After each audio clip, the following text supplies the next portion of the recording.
Hey there. Let's talk slashers. Let's talk my favorite movie genre of all time. Let's do that in 1 second after this. So here we go. Slasher genre. Before I do, last night I had 85 subscribers. This morning I have 84. It shouldn't really bother me, but it does bother me. Someone actually took the time to decide that I was no longer worth subscribing to.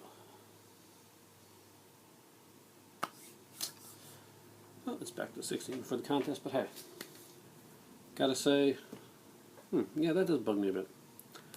Anyway, let's talk slashers. Slasher genre is my favorite subgenre of horror.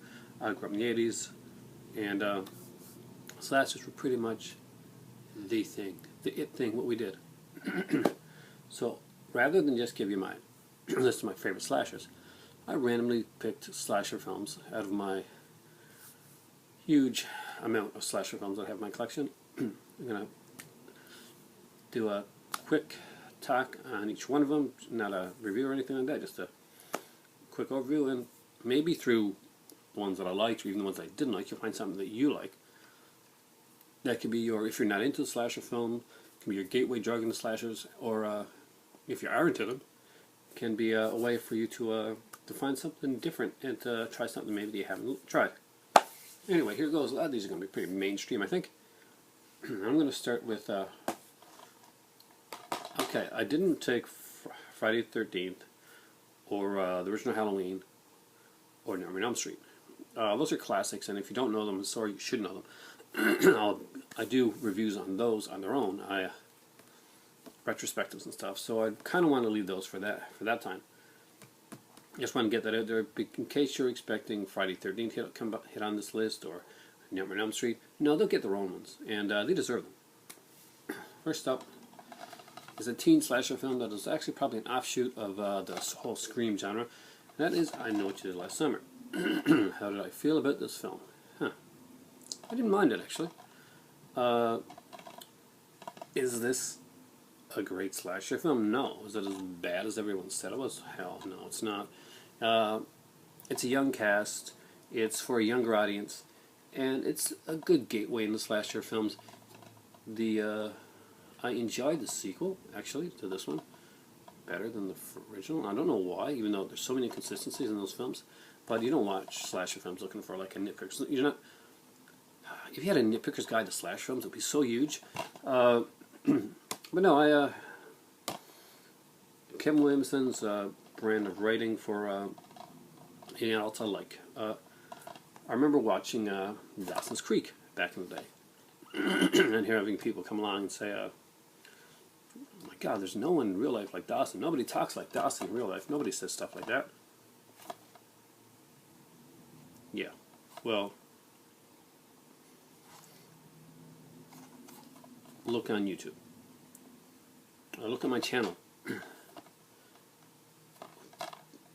We are Dawson. Oh, let's BS about this stuff. I'm gonna get into a rant on it later on a later time. Yeah, well.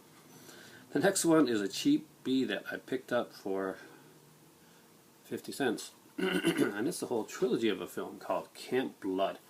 Now, when I picked this up, it's off one disc, by the way, I had not seen, or I did not think that I'd seen any of the Cant Blood movies. Though the third one was called Within the Woods, without the Cant Blood moniker on it, and after watching the first two, I can kind of see why. And it wasn't good, but it was watchable, painfully watchable, it was watchable, and I'm a fan of like really bad movies, so we're going to go and say, it's really cheap. It's got a cool cover. So if you can get it for like 50 cents or $1, it's cool to just add to your collection. To have like a trilogy of films, even some really bad films. It's good to see. It's good to see a bad film every once in a while to appreciate the films that have done it a little bit better. And Cant Blood is one of those bad films, but you know, there's 3 of them, so I guess it's got its fans out there. And maybe I'll give him another chance sometime, and maybe I'll see something in him that I didn't originally see. So you never know. Next up is one I've talked about a bit, so one of the great slashers of all time, actually, and it's The Burning. Everybody online has this one from Scream Factory. Scream Factory is a very popular company putting out DVDs nowadays. Amazing Blu-rays on horror movies, and this is one of the best. Hands down, Savini's work on this is incredible. The Weinsteins had just gotten started when this one came out. Just a great cast, makeup that was extremely well done, a well-paced movie too. Sometimes the slasher films, any film in any genre, can like suffer from pacing issues, but slashers don't usually, more than others, because they usually stay around the 80 to 90 minute range, and they don't really get a chance to they have a formula, but it's a formula that really works. And some people mistake having a formula for being unoriginal or being or being bad. No, everything has a formula. Action movies have formulas, dramas have formulas, comedies have formulas. You just have to know the formula. It's like when you write a movie, it's like when you write music. You got to know the tune, you got to know the beats, and you got to know when you're gonna put the chorus in. Favorite of mine, listed as the movie that scared me the most for one of my lists for one of my contest entries, and I gave the reasons. You might want to check back my video for that. It's Terror Train. Jamie Lee Curtis. This was after Halloween, of course. This was when she was still in her Scream Queen. That didn't last long, unfortunately. She was her Scream Queen era. She did Prom Night and a bunch of these films. Anyway, but Terror Train was a fun movie. It's a Canadian film.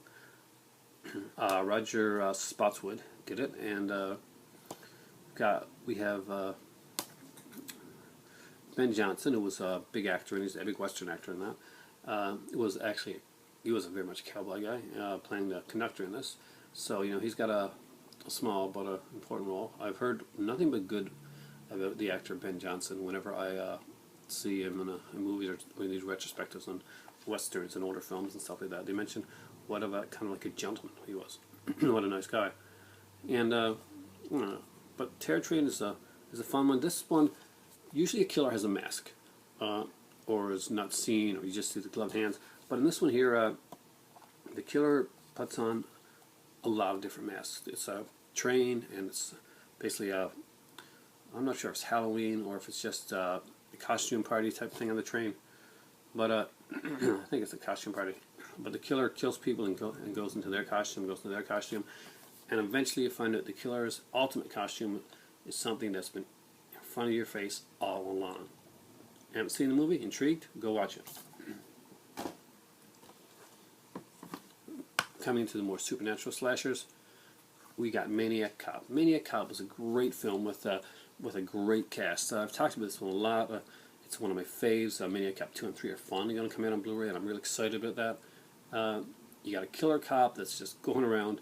Well, he was a cop at one point, and a guy that should be dead but isn't. And I had a lot of fun with this movie. Snap's version I liked a lot.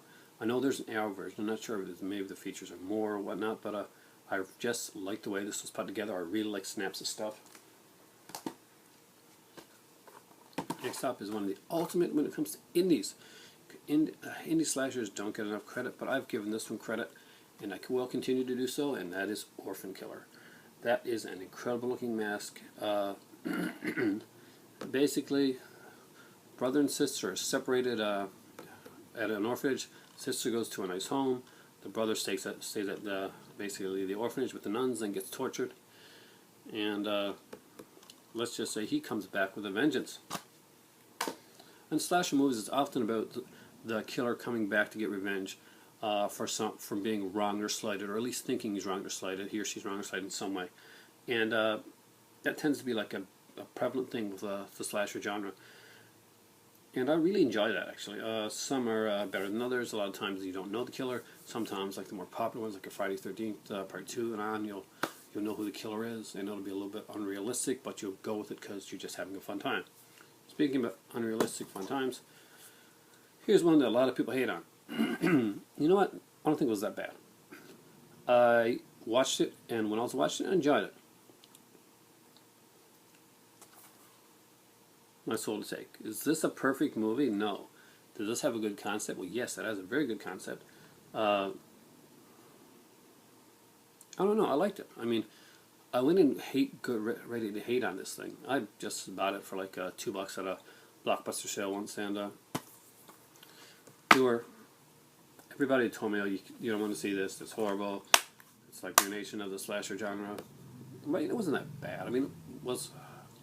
Yeah, there's a lot of plot holes and stuff like that in the film. But no, I enjoyed it. I didn't think the movie was that god awful. I mean, it's Wes Craven, for crying out loud. Yeah, he's made other bad stuff too, but still, nothing that's been really bad. Bad Wes Craven movies still better than some of the supposedly good movies by more mainstream directors. Guys like I don't know, Ron Hughes, Freddy vs. Jason. We'll get into that in my retrospective. I don't know, my Friday 13th perspective. My Bloody Valentine 3D. I have the original, and I love it. And this one is by Patrick Lussier, and written by Todd Farmer, who's a really cool guy. I spoke to him a few times on Facebook, and he did a good job with this. Though, if you had really watched the original, I'm telling you, Todd, right now, where's the 3D Moosehead beer? Just where's the 3D Moosehead beer? We're going to stop this right now, because I'm going to have some tea. I'm going to come back for part 2 of slashers. And hopefully you enjoyed this retrospective, kind of like a look at the slasher genre. And we'll find out some more stuff. We'll see if we can find some stuff that you haven't seen that you like, and that you might like, and so that you might think that you have seen and you don't like, and you want to tell me in the comments down below why you totally disagree with me. I did a Evil Dead review yesterday, and the person whose reviews I definitely respect didn't like the movie at all.